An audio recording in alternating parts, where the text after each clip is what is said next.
Good morning, Berean. Today is October 23rd, 2023. We're on White Bell schedule, and this is Berean Daily.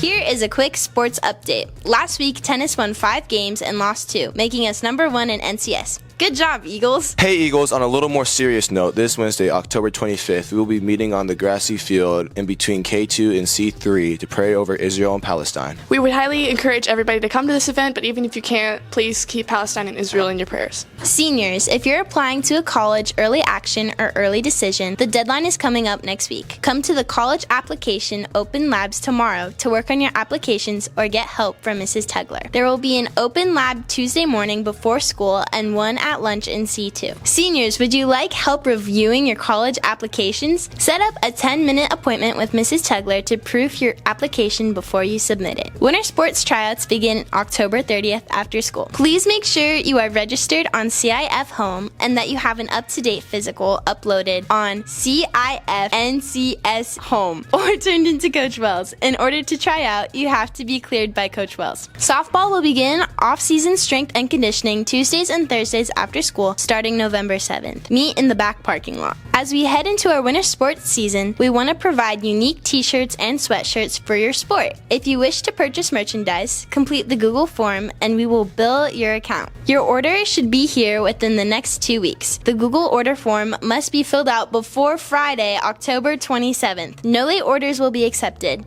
T-shirts cost $20 and sweatshirts are $40. That's it for announcements, Berean. I'm Grace, and this is Berean Daily. Good morning, Berean. We are continuing our discussion of the various works of art in our Bible classrooms. And today we're discussing another Renaissance painting, the one known as the Tower of Babel. That's in Mr. Richter's classroom. Now, the Tower of Babel's story comes to us from Genesis chapter 11. It's one of the most important stories in all the Bible, right? The story is that the people of the earth have not dispersed over the face of the earth. They've come together, right, to build this tower, which really is an artificial mountain, right? Because ancient people believed that the gods lived on top of mountains. And so they thought if we build our own mountain, our own tower up into the clouds, that we too will be like God. And the one true God, Yahweh, did not like that. And so in Genesis chapter 11, we read about God. It says, God came down and confused their languages and dispersed them over the face of the earth. Right? And then in the very next chapter, God chooses Abraham to start his own family with the purpose of drawing all those dispersed people back into his family under the banner of faith. And we see the culmination of this story in the New Testament, in the book of Acts, in Acts chapter 2, in the upper room, right? Jesus has ascended into heaven, and this is where the Holy Spirit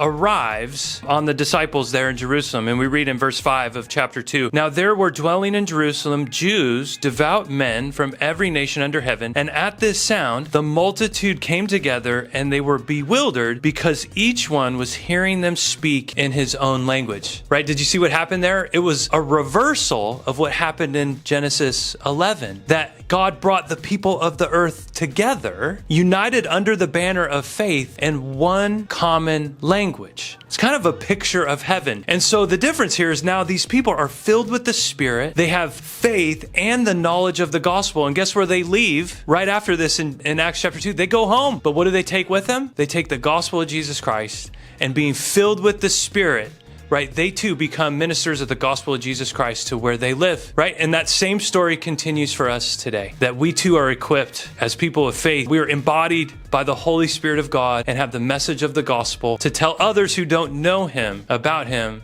so that they too can be welcomed into the family of God. Have a great week, everyone. God bless you.